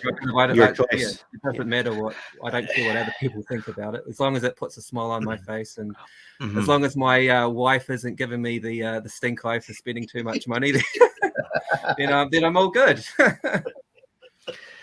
So I have had the competitive collector try to compete with me before, and I have been subject of I have something Ken doesn't, and that's been going on since I started collecting. And when that happens, my answer tends to be, so repeat after me, guy who has something Ken doesn't. Pat on the back. Pat yourself on the back. Can we go get a drink now? And you see the competitiveness. They're like, wasn't the answer I was looking for. I'm like, what did you expect? I like your figure, end of story. It's like, yeah, but you don't have it. I'm like, yeah, I don't, and I don't have it. End of story. Some people just didn't really understand that, like, it's not an ego thing. It's not a, cock measuring contest, right? I've had people be like, yeah, I know you only collect X number of each, but I get 15. And I'm like, okay. And they can't get the answer out of me because they see a I'm always putting photos of my collection everywhere, and they just sort of automatically assume that I'm trying to get everything. And I'm like, yeah, but I spent all this time looking at the lore, looking at the history. Like, I didn't buy it to impress person X, Y, Z. I bought it so I could expand my knowledge of something, and then my passion ran really deep. And look, just before we did this stream, I went and picked up this. I was showing it to Phil and Ryan earlier, this Transformers Road Caesar, right? From the 1989 Transformers Victory series, right? Because I saw the character in the cartoon. It's a different kind of combiner that only has 3 cars. It goes with the, you'll know about Star Saber and Victory Leo from the Transformers HasLab from a couple of years ago, or the recent Death Saurus. This was a character in that cartoon. It was one of the good guy combiners. But like, as hard as this was to get, the box has no end flaps, right? The box is mangled. Like it's the front looks good for display purposes, right? The figure is complete inside. I don't have paperwork, right? So, but the figure's in good shape. The foam is passable. The box is barely passable. But there's a lot of passion involved. I can tell you what this guy did in the cartoon. I can tell you, what side he was on. I can say why I like him. It was never about buying it to sort of like entice other people to go, ooh, you have something I don't. And I'm like, and I'm sure you have something I don't. End of story, right? But I remember from 2004 to 2015 or 16, there was always somebody out there who was trying to get stuff before me. If he knew in the local market Ken was trying to get one of these, he'd swoop in and get it, and then he'd be all happy that he got it before me. That's one of the reasons why I don't have it before, because I've had that competitive person. And I'm just kind of like, when he'd get it, he'd try to hold it against me, like, I got it before you, I guess I got paid earlier. And I'd be like, yeah, good stuff. And he never learned that my lack of answer was like he wasn't getting to me. I mean, have I soapboxed the wrong way here? I don't know. So what you're saying is this person would go and spend a lot of money because those things look like they cost a lot of money. Yeah. Just so he could call you up and say, I got something that you wanted and I overpaid for it, so I win. Yeah. And when I got I don't know, Phil, you might remember this from Transformers. Like, there was a club exclusive Die-On and Counterpunch, and I bought the 2 figures, and I invited the guy over just for a drink, and the 2 tables were sitting on my desk. The 2 figures were sitting on my desk. I completely forgot. He comes in, the first thing he says, oh, you got those? And I'm like, yeah, cool. What can I pour you? Oh, how much? Where? How come I don't? And I was like, can I pour you a drink, Gabe? I don't care about calling the guy out. Can I pour you a drink, Gabe? No, but I need to know where you got those and how you got those and why you didn't tell me. And I'm like, he's like, because we're neighbors. And I'm like, we work, yeah, but so what? And then he left very quickly and then bought them on eBay and then told me about it like right away. And I'm like, your drink is still here. Like, this is a true story. This was back in 2010, the Collectors Club, because I got the Collectors Club Transformer stuff. I have no attachment to either of those figures anymore, but I liked Die-On because he was the pre-version of Ultra Magnus, theoretically, in Transformers. And I like the Punch Counterpunch figure because we never got the modern of Punch Counterpunch in that time. That's why I got them. And this guy bought them because I got them before him. And army building kind of became the same way for people. It was like, I have 11, but you have 10. And I'm like, yuck. Go. Right? That sounds like an awful environment to be in. Yeah. So yeah. You're collecting and he's trying to like get his ego boosted by owning them in a way. Whereas you just want to be the collector. Yeah. And part of troop building for me, what I struggle with is when I was collecting the 4-inch, most of my stuff were in totes and baggies. They weren't out because I didn't have the space for it. So I struggle with having totes and totes and totes of stuff because, one, I forget what I have. And then you get on eBay and you go, man, do I have that figure? Oh, this is a great price. I'm going to buy it. And then you're like, oh, I already have 5 of these because I forgot the last time I did this. So, you're like, And I'm like, okay, this is a problem for me, and I can't do this. So, it's like two for my Joes. It's I buy one to open, one in box, and that's what I do. And for my troop builders, I was like, oh, I can buy 4, maybe 5. Well, let's do 6. And then I'm like, 2 is all you need for your troop building. And I've tried to hold myself to that because I don't want to put my toys in totes anymore, because I want my toys to be out so I can mess with them, play with them, take pictures of them. I need to have them out so that I know that I'm not going down that rabbit hole that I don't want to be in anymore. Because when I got rid of all my 4-inch, my son's like, dude, you've got a problem here. You've got way too many of the same figures. And it's because you just wasted money because you forgot you had them. Well, so there's that. And I don't mind putting stuff in totes and storage. Like this normally lives in storage, right? As is the big 7-foot thing over lying on the floor of my living room right now. But the reason why is just because I get a bit of a peace of mind in knowing that I got it, that it's accessible to me in a pinch, things like that. But a lot of people have the same feeling. Like, if I can't display it, why own it? And army building in particular adds to the space conundrum. It for more in terms of not being able to get more unique characters. I don't know. That could almost be another stream. Out of space. What now? Well, and I had 5 Sky Strikers that I didn't need, but it was troop building Sky Strikers, and then I'm like, oh well, now I need Rattlers or Night Ravens. Oh, hey, the Rise of Cobra. I can get a whole bunch of these right now, so let me get 3 or 4 of those. And it's like, this, you've got a problem, Ryan. You need to divest this stuff, because in Joe, you can troop build not only figures, but vehicles, his tanks, Strikers, Vamps, Sky Strikers. And it's just like, it's never ending. That's the thing we didn't get into, is we're talking about troop builders for armies. But what about vehicles? X-Wings, TIE fighters, right? I don't know, right? Or the really expensive stuff, like people who got more than, the thumbnail I showed was the Toy Biz Sentinel, which is a bit more affordable. But like some people got more than one HasLab Sentinel, right? Some of them got even one on top of that to do the Master Mold head on it, so he could be Master Mold rather than a Sentinel. What do you do?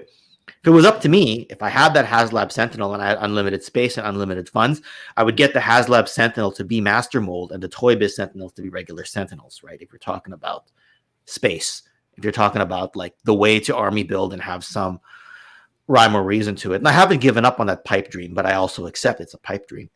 So, hey, yeah. I know somebody that got 10 of the HasLab his tanks. Okay, 10. Is that a buddy Terry?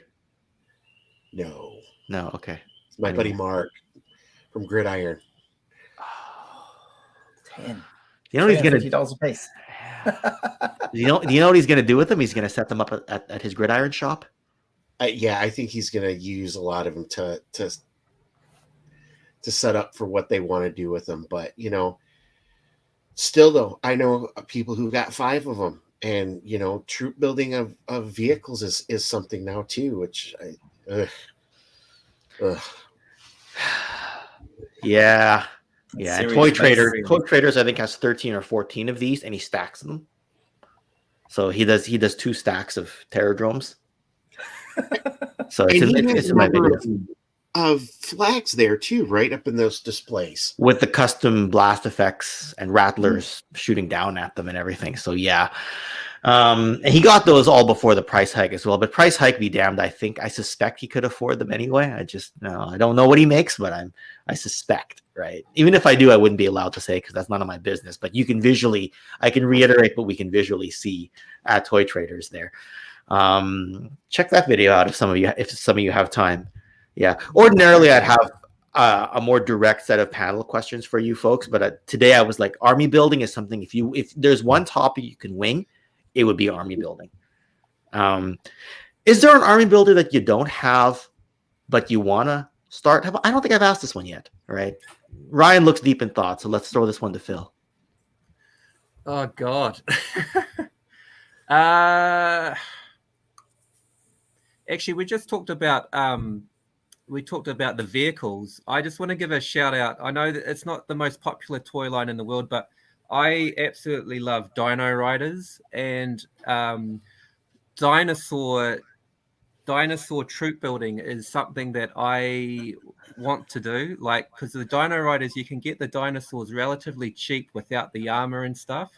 And I've seen some amazing dioramas on Instagram and stuff where they've set up all the dinosaurs in the sort of in the jungle and that kind of thing. So I would like to build up dinosaurs. I think that's something which I can attain in Japan as well, because they did release Dino Riders in Japan, and you can pick up the loose dinosaurs relatively quickly. So that's a little bit left field, I know, but yeah, I think building up creatures, animals, that's also an option too. Not just soldiers, etc. So yeah, I'm looking at building up dinosaurs.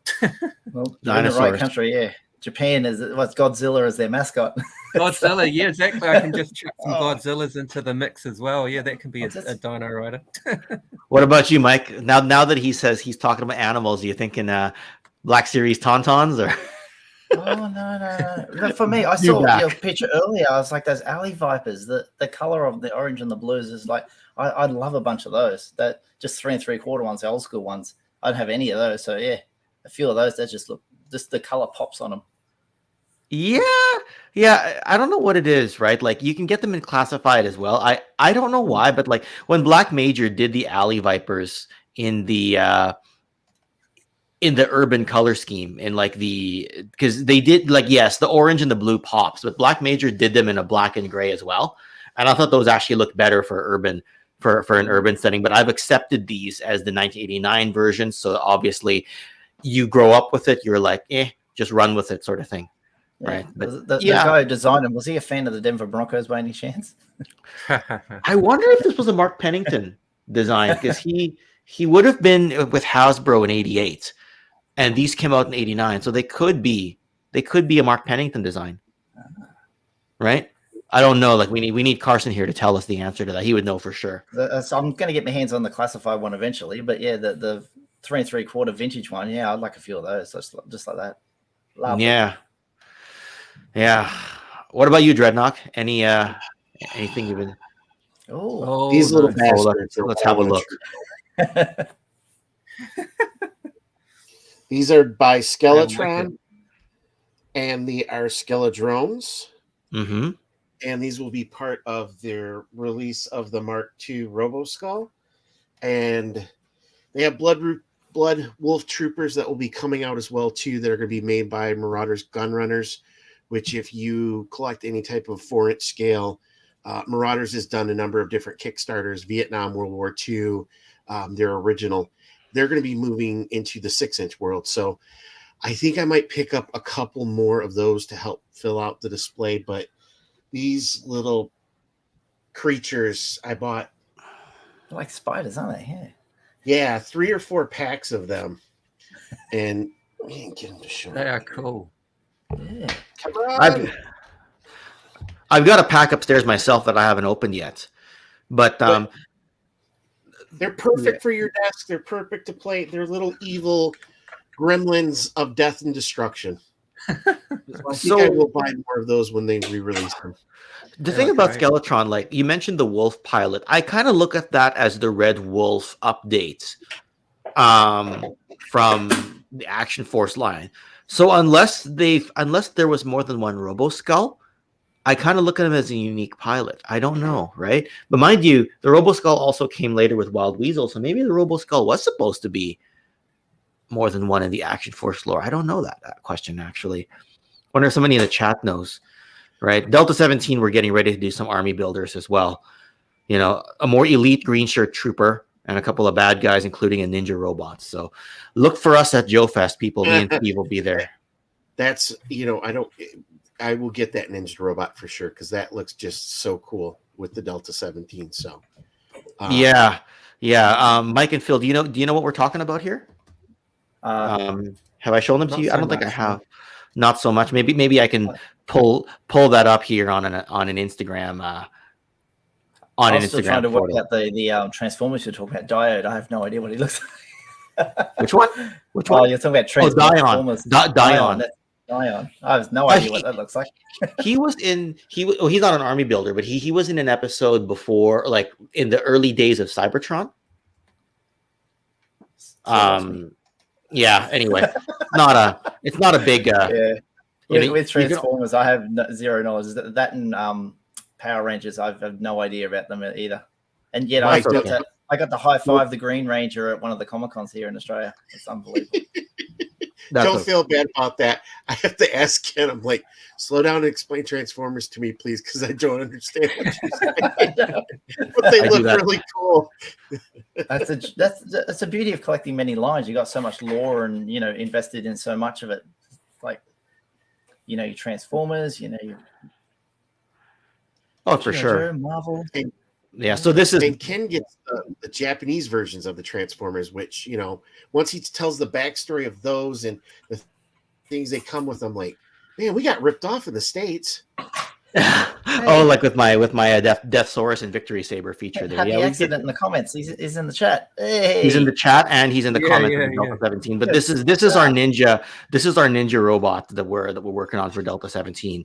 Steve can talk more about how close we are with tooling and everything like that. It's best I don't reveal because my information about our factory work might not be super current. But anyway, that's our ninja robot. With changeable hands to machine guns to sword, it's going to be so cool. Yeah, and I think Happy Accident's talking a bit about the Monster Force figures here. Oh yes, I don't have any of you guys seen those. You showed them to me, so yeah.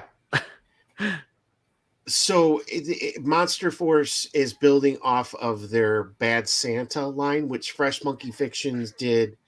Oh goodness, why can't I think of the name of they're the little metal action figures that came out before G.I. Joe. The little metal ones? Eagle Force or something like that. But they did 4-inch scale figures for them, and now they're going to the 6-inch. So with Monster Force, it's going to be based off of like Van Helsing, Dracula. Yeah. But they have probably the closest 6-inch looking scale to some of the Action Force figures from Palatoy. So if you go on to Big Bad Toy Store, you can check them out. It's under Fresh Monkey Fiction. But they're look like a pretty cool line for people who like the 6-inch figures. And Fresh Monkey just keeps bringing out more and more 6-inch figures. So it will be interesting to see what they can keep making. All right. Yeah. Look, we could go on about this subject forever, right? Because the thing about those independent toy lines as well, even if it's a unique character, but you want to army build it because it looks like a trooper, you've got your own headcanon in there as well. Because that's the thing we haven't gotten into in this particular stream is there's always headcanon outside of the official storyline canons, right? So I don't know, right? Like Phil said with Crocmaster, he kind of looks like an army builder. If you got a whole bunch of him with a bunch of Crocs and a bunch of leashes. Exactly, yeah. Where do you draw the line? Like, I think it's overwhelming with how much is out there, and I guess with anyone who's at the stage of troop building, you're in a pretty good stage of your collection, aren't you? Like, I think it's a bit of a luxury to have that option to troop build. So, where do you draw the line? Where do you stop? Do you set yourself limits? I don't know. Do you set yourself limits? No. your limits is maybe your shelf space to some degree and your desire to sort of like hoard to build as much of a nice army as you can. And when I say hoard, I mean not at the expense of your fellow collector, but just to the point that you can put it on a table for display and be like, I did this and I'm proud of it kind of thing, right? It's an expression of artwork kind of way, if that makes sense. So, I don't know. Yeah, for sure. See, headcanon for the win. I'm kind of feeling that way right now. Like you kind of make up your own sort of like internal backstory. You're just like, okay, these guys do this and these guys do that, and you kind of want to start playing together. I don't know. I used to do this a little bit as a kid, but I didn't have a lot of armies to do it, so I was sort of headcanon my own characters and what they did. So, yeah, there's nothing wrong with that at all. It's about creativity. That's the magic of toys. That made you create your own scenarios in your head. Use your imagination and control your adventure. So, as an adult, I love that aspect of toys still. And blending all the universes together, yeah. That's another thing, right? Who mixed up Star Wars with G.I. Joe? Right? Duke in, it's like, oh, this is Han Solo's brother. Or Duke's dad is Han Solo or something. He'd be Flint's dad, let's be honest. He would be Flint's dad. That makes more sense. That makes more sense. All right. Yeah. The other thing too is like you have the rabbit hole of all the different clone ranks in Star Wars Black Series as well. Right? You got 501st. You've got the what was Cody's? Was it the 212th? 212th, and the 212th. 332nd for Ahsoka's. Yeah. That's right. Right. And you have the pseudo army building with the Bad Batch, though, like they are unique characters, but there are 5 of them plus Omega. So you do have a little. Oh, we've lost Phil. I think he's got some connection issues. But he had a good run. You've got quite a bit in the way of like I don't know I forget all the clone designations outside of 212 and 501st.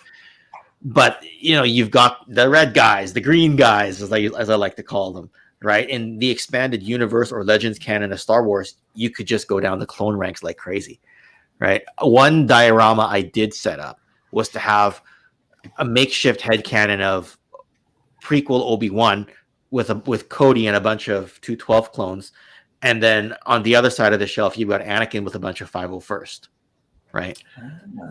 I did that. Like, obviously, that wasn't a scene in the movie. But you made it headcanon and then it became a display in your collection. And it looked good, and then I said, screw it, and I brought it all to Toy Traders. I got store credit and bought something else. So, well, you could do that with droids with Star Wars, too, because, droids have always been a big part of that world as well. Yeah.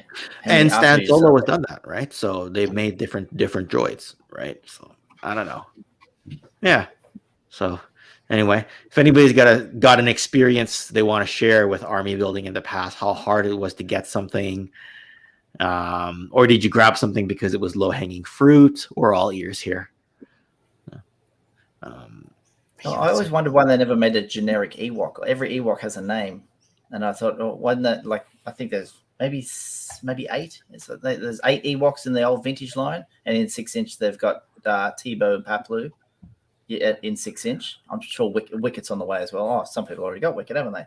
And they never made a generic Ewok as you can build an army. Yeah, there was always every Ewok is named, so it kind of destroys the army building aspect of it.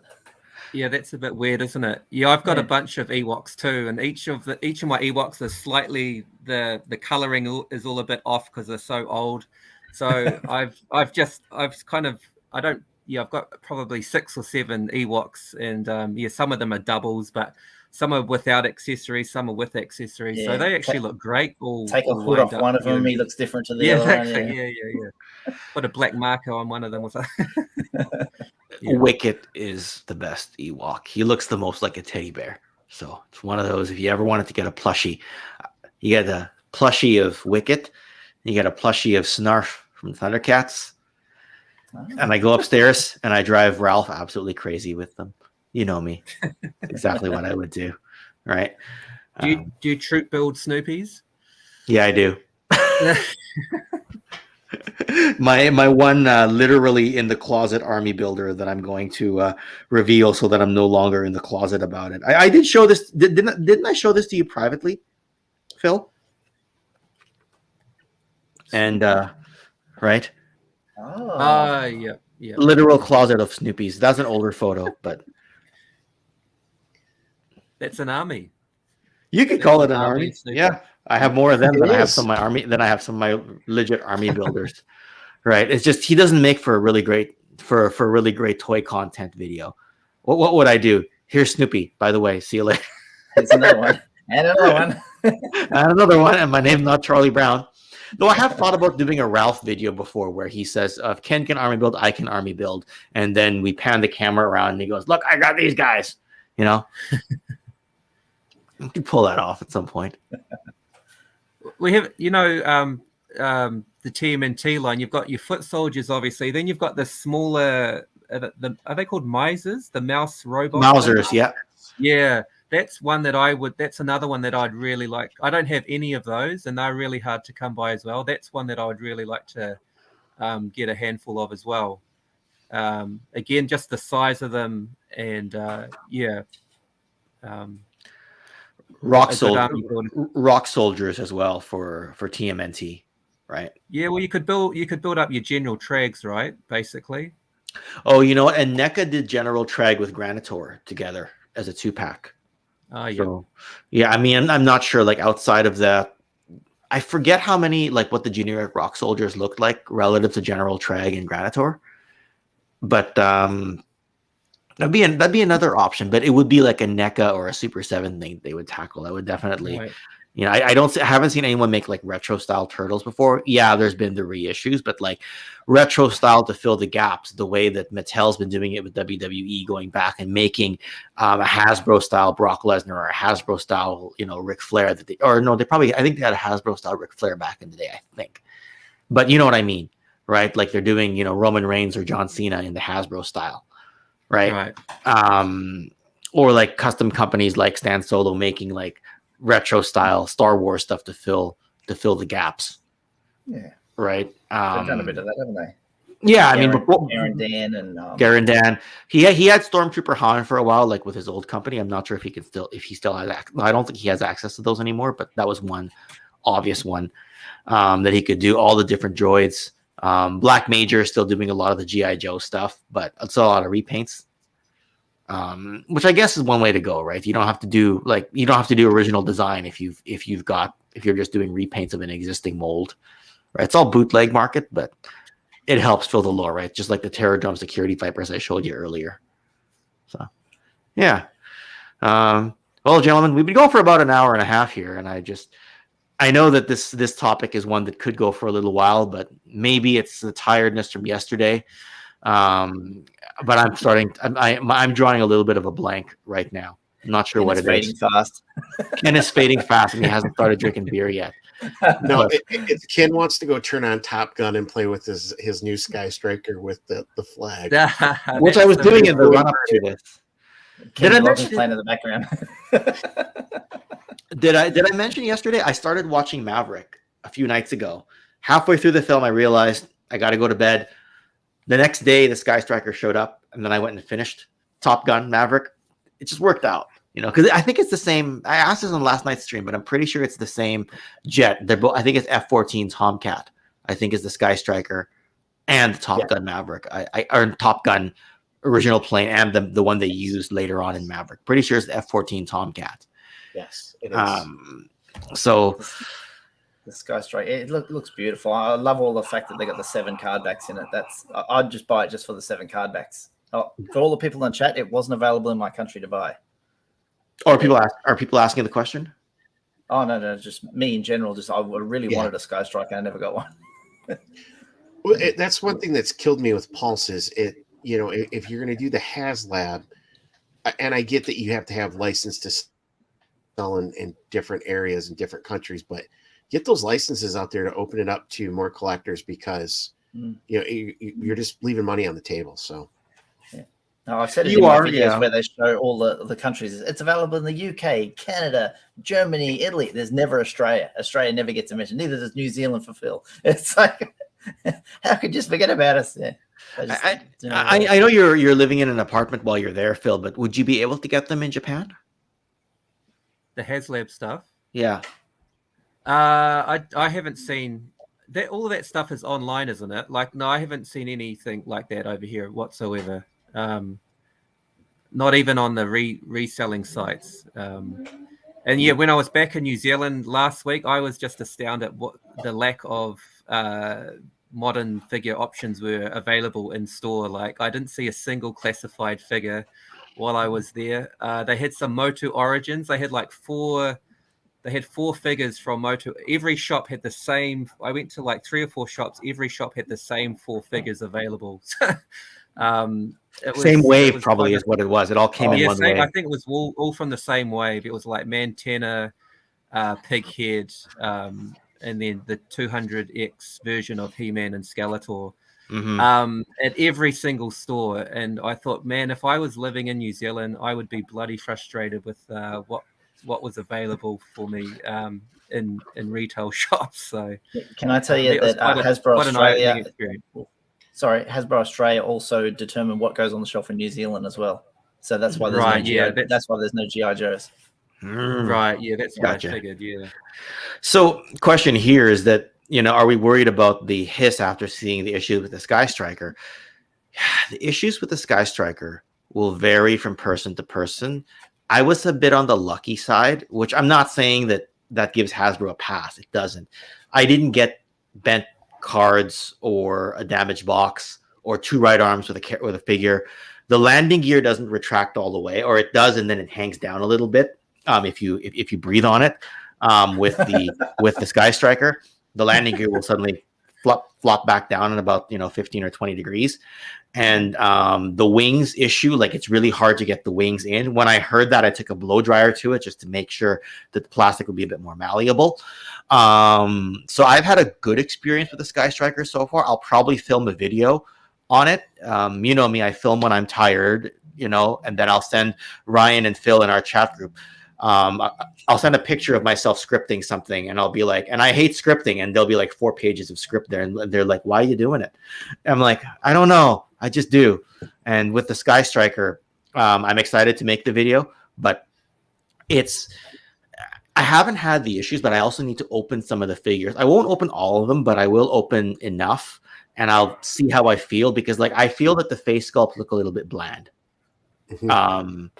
Which for me, I may have soapboxed on it yesterday. I'm not sure, but with the Sky Striker, I got it because of what it was doing to expand the Joe franchise. Night Force Ripcord, Flight Suit Scarlet, Ground Crew Cobra, Wayne Ruthell as a Rio for Ace, right? Did I forget? Armbruster? Armbruster is his name? Yeah. Well, no. Armbuster is the name of Ace. Ruthell is the name of the of his Rio, right? You're adding, like, you're basically getting 4 new characters in the lore, or 4 new release types in the lore. You're getting a second kick at the can at Mickey Mouse Cobra Commander. There's a lot there to enhance your collecting experience. Now, your QC quality issues may vary from person to person, so I'm not giving Hasbro a pass on that, but I like what they've done to give us extra characters to enjoy, because Scarlet in the flight suit makes sense. Adding another Night Force character makes sense. Right? Giving the co-pilot or Rio for Ace, love it. Right? So, I don't know. So when is the Hiss tank supposed to drop? The HasLab? Ryan would know, isn't it? Isn't it in later this year? Yeah, I'm gonna probably say like summerish. We should hear it. With QC issues, I think the problem we have is the person who finds the QC issue then goes and posts in 15 different Facebook groups. They post it on Instagram.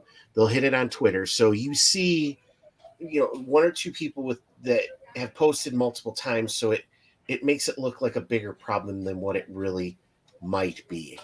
I don't remember exactly how many of the Sky Strikers that Hasbro did put out there, but QC issues happen with every single line.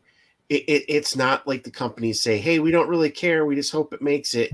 It's more so the factory just missed the boat on it, and it happens with every toy line. It's frustrating with the HasLab because of how much money you pay for it and the fact that you can't get replacements for those figures. So absolutely they need to address that stuff. Yeah. But it's not all roses and sunshine with HasLab. Even the people who are huge fans of it can't. They shouldn't stand behind that unconditionally, right? Like, I've been lucky. We'll see when I open my figures, we'll see what happens. Right. Because I'm only halfway through my experience right now with this particular HasLab. So far, it's been positive enough. Touch wood. Right. Just looked it up. With Sky Striker is 15,035 backers. Yeah. So I mean, let's say you have 100 issues, or you have maybe 200 issues. You know, it's in a percentage. Again, though, it goes back to you spend a lot of money and you want to make sure it's perfect. But you know, when I order figures online for, you know, I get dinged up boxes. It happens. You're shipping it from one part of the world to the other, and unless the people are taking care of it when they're doing it, you run that risk of it. Hey, yesterday I had a box go to the wrong house. Right. You're telling me about that. I had to go to my neighbor's house because they dropped it in Unit 9, not 6.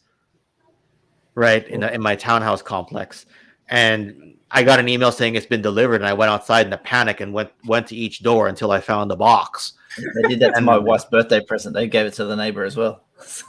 She ran over there, took it off her stoop. Yeah, so she feels my pain, right? I hope they hadn't opened it, Ken. Oh no, I didn't knock on their door. I just grabbed it off the porch. If anyone had a question, it's got my freaking name on it. So my wife is, that's mine. I don't care if it's on your porch, and I'll tell you. Exactly I'll tell that unit later. By the way, that was me that ganked it off your porch. Can have my name on it. So right, so they won't care. Right, pretty sure I know who lives there. That's all good. That's all good. So what are you gentlemen up to on your channel? I know Ryan is getting tons of views on stuff he never expected to get. Woohoo!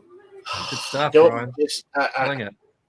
I'm at 201 right now. Never thought that would happen. I thought I would have 5 subs the whole time, but tomorrow I'm dropping a video on the possible dreadnoughts we might get to see in classified series, possibly in Super 7. Just my wish list, as I am the biggest dreadnought shill whore, whatever you want to call me. It's in the name. Exactly. But you know, and then I did a watch along with JD from General Geekery, if I could remember, where we watched the 87 G.I. Joe movie, and of course, since we are both shills for that movie, we think it's the greatest thing since Gone with the Wind. We just kind of walked through that movie. That will be coming out sometime later this week. So that's what I've got going on. All right. Oh, Gazz has joined us. Hey, Gazz. Over from Monday Nitro. Right. Yeah. Welcome to Monday Night Raw. Gazz. And for those who missed the joke earlier, it's we're all in a chat. A bunch of us are in a chat group, and half of us ended up on one set of streams. The other half ended up on this stream. So the joke last night is one of us is Raw, one of us is Nitro, and Zazel put up an NWO GIF, so we just assumed they're Nitro. So that's how it is. I guess Gazz, you can be Diamond Dallas Page. Randomly do that. He's a good fella. He's a lovely fella. I met him. Oh, did you? Yeah. Nice. Yeah. Tell us. He came to Australia. Oh, I might have hold 1 sec. I'll get the autograph photo he gave me. Be 1 second. Sure. That's good. And I was going to say, Gazz has to be like X-Pac coming back to join DX. There we go. You were NWO. You're now you're DX. You know, you moved from being 6 to being X-Pac now. It's all good. I lost my Thank you for that. Yeah. So my son and I got a photo, but I got this off him. Oh, DDP yoga. He signed it there. Bang. He's done a lot to help wrestlers rehabilitate their addictions, right? Yeah. He did a lot for Jake the Snake and Scott Hall, if I'm not mistaken. Sure did. So, yeah. I keep forgetting that Mike would be good for a wrestling stream. You know? Mike you like AEW though more so, correct, Mike? Yes, that is correct. Because I was a WCW fan, and all it is WCW 2.0. That's what I feel. It's better. It's better run salary wise than WCW 2.0 and creative control wise. But yeah, I see what you mean, right? Yeah. Dreadnought's not the biggest fan of AEW, but he could talk old school wrestling all day, and Phil can talk old school wrestling all day.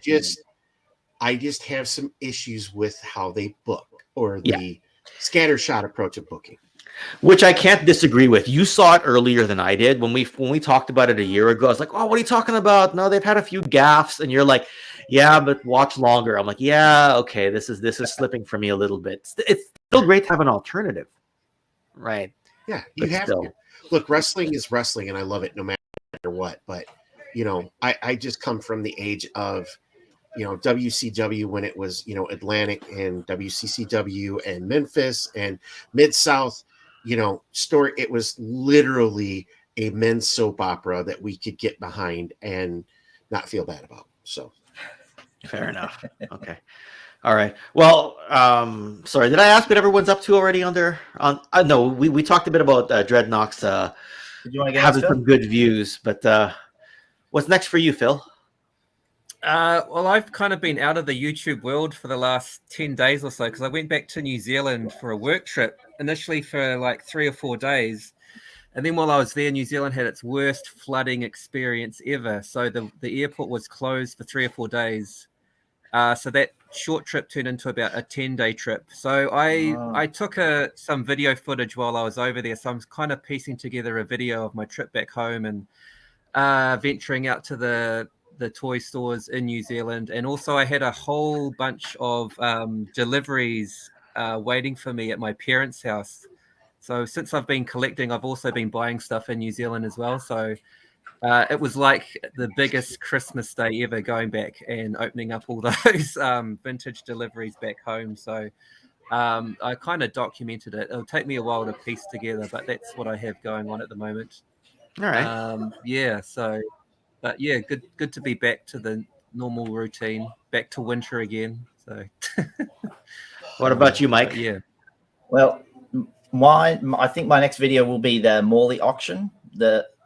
Morley. Yeah. Is it Morley? Yeah, the Morley find auction. I'm going to recap that. I already showed a video before what was going to happen, but those prices were like insane. So you're talking about the Star Wars find of the carded stuff, right? Yeah, I did see that. I did see that video. Went for a lot of money. It's like 41,000. One of them went for, and it was punched. The card, double telescopic loot on card back from 1978, a 12 back A, is at $41,000 US. Wow. That's insane. Where did they find all those at? The guy who had them, he runs a coin operated, you know those machines that pick up stuff. Oh yeah. He had a warehouse full of that sort of that menagerie of like all the claw machines, old video game machines, and in the back he's got boxes that were for his children. It's probably something he bought so he could sell it in a store if he set a store up, and they're just sitting there all sealed up, original stuff from that 70s, the late 70s, early 80s. Yeah, look at this, all these. So some of them were like mint, like absolute mint, never even pulled out of the case. Some of them had stickers, Toys R Us stickers on them. Yeah, all right, amazing. There's nearly 400 items or something, and the guy made an absolute squillion. Wow. Yeah. Oh, awesome. Yeah, 41,000 upside down. Upside down smile.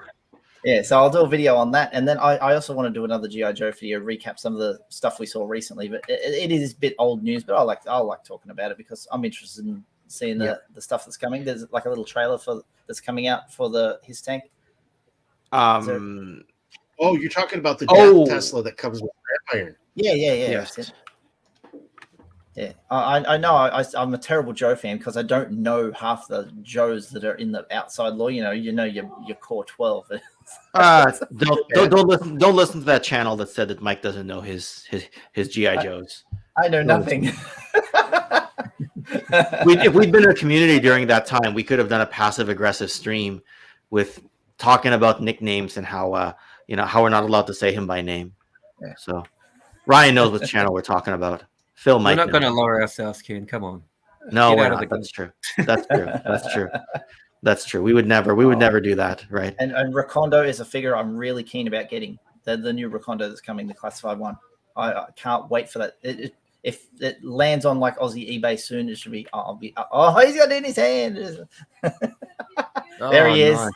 There he is. That's a great. That looks so good. Do you want to show it again, Ryan? There he is. Now, as you know, he was supposed to be Australian, but they made him from Wisconsin or something. He's wearing an Aussie slouch hat, which is the hat that my grandfather wore in World War II. So that's very Australian. It's like very It means a lot to me. And that figure too, I had in 3 3/4 inch as a kid, which I also want to replace because I had to trade 2 Hot Wheels cars for that Recondo figure back in the day. I hope it was worth it. Yeah, That's some heavy bartering in the in my child days. And the chat, I'd request a round of applause for Gazz because he finished a stream, came right over here and put all your links in right away. Like he came in and just got straight to work. And I never asked him to do that, but it's one of those things that he's got that. He's embraced the whole like trusty moderator thing across a bunch of channels. So we've Scuba Pete was doing that for me last night. Zazel was doing a little bit of it while he was on the stream, but Scuba Pete did a lot. Gazz does that a lot. So it's nice to have that, people have your backs, right? The sex bots have stopped coming because they know Gazz will just ban them within right? No, it's because you've got me on the stream, so I can't do the double duty of, putting the sex bot stuff in there for you. I'm sorry. Does anyone actually click on those links that they send, the sex bots? haven't tried, but for all we know, like imagine you click on one of them and it's actually like something useful. It's like, buy these G.I. Joe figures for super cheap. Oh my god. Right. You ship anywhere in the world for no price at all. Buy these Joe figures now. I think that the bots on Instagram are probably the worst. Every time you put a picture up, it'll come up, put this on Star Wars Lovers channel or what. It's like that every single time you post, you'll always get one of those bots. I've tried to ban as many as I can because I found if you get one of those links on your Instagram picture, it seems to not go out into the ether. Not many people see it. It's because, of course, that bot has already infested your bloody picture with a comment. Yeah, no one else can see it, so get rid of them as soon as you can. Sex bots, the worst army builders that you can find. You can't even buy them. They just show up in your chat. All right. Well, unless anyone else has anything to add, I'm pretty much good to call it for a stream. And thank everyone in the chat for joining us and the fine gentlemen we have on camera. And all the links to their channels are in the description below. So. In the live chat. And in the live chat as well. Yeah. Great to see everyone. Too. Yeah. I think you won the war, Ken, maybe. Did I? Did you win the war? Well, Gaz jumped over and TJC jumped over from the other stream. So it's kind of like, I guess this one's X-Pac and TJC. Who do you want to be? You want to be Big Show? Or you want to be, I don't know, Eddie Guerrero or somebody? Rey Mysterio? Right? So we'll see. Payne's jumped over as well. You can pick which wrestler you want to be from the Monday Night War, right? And everybody who watches it after can be the wrestlers who showed up when their contracts expired with WCW the year later. So we'll call it that way. I'm full of wrestling analogies all the time. I think Mike, you're just learning this now, but Phil and Ryan know that I'm absolutely okay. Gaz, if you want to be Sting, you would be a really, really late bloomer coming over because he didn't come to the WWE till 2015. The reason I said X-Pac is because you came over in the middle of the war as opposed to long after. So that's my thing. I don't know. Who would I be? As much as I want to be Brett, I can't be. Not for the purpose of this analogy. So Canadian's favorite Brett's son. Yeah. Brett the Hitman. Right. All right. Yeah. Look at this grudging. I don't want to be X-Pac, but whatever. Right. I'm Lance Storm, another Canadian legend. There you go. There we go. Boba Hicks has claimed Lance Storm. Now, did he jump from WCW to Oh yeah, he went to WWE, but did he go during the war? Or did he come after? After. I thought he was. I thought he was in ECW all the way till the end of that, but maybe I'm wrong. So him and Chris Jericho went from Rocky Mountain, which was under Jim Cornette because they were a tag team. They then went to ECW, and then Chris jumped to WCW while Lance stayed in ECW, and then Lance moved to WCW, and then WWE bought them out, and then he moved over with the Invasion angle. Okay, so 2001 basically. And Jeremy Kimberlin, you're entitled to your opinion. Let's put it that way. He'll just point back to the Iron Man match in 1996, right? But this is a hot take for this channel. Let's put it that way. And Jeremy, it's illegal for any Canadian to admit that Bret Hart is less than any other wrestler out there. That's basically true. You can never admit that. So this is the funny thing, right? People always ask me what cosplay could you do, and I've always said I could probably pull an Eric Bischoff really well. Give me the black leather jacket, an NWO shirt, and some jeans. I've already got the hair for it. I'm already smaller. I got the microphone. I'm already smaller than most people. Give me some contact lenses. I could walk around a convention, and people would probably think that I'm Eric Bischoff in his prime years. That's a sad thing. I really do believe I could pull off an Eric Bischoff cosplay. I'm already the loudest guy in most places I go. I just gotta instead of saying controversy creates cash and pretend to carry the controversy creates cash book. But I could pull an Eric Bischoff really well, I bet you. And that's not a compliment. That's not a great thing. But it could be done. All right. Gentlemen, thank you so much for joining the stream. Everyone's already been ordered to subscribe and to press the like button. So I'll see you all tomorrow for a big 3 of the 1980s toy chat with Jim Largo from Largo's Lair, Grindhead Jim, and Wilhelm Hobby and Toy. So, all right. Thanks, everyone. And thanks for joining us for another TKO. Right? Right. So, all right. Cool. Good night, everyone. Have a good night, everyone. Sayonara. Thank you. Bye.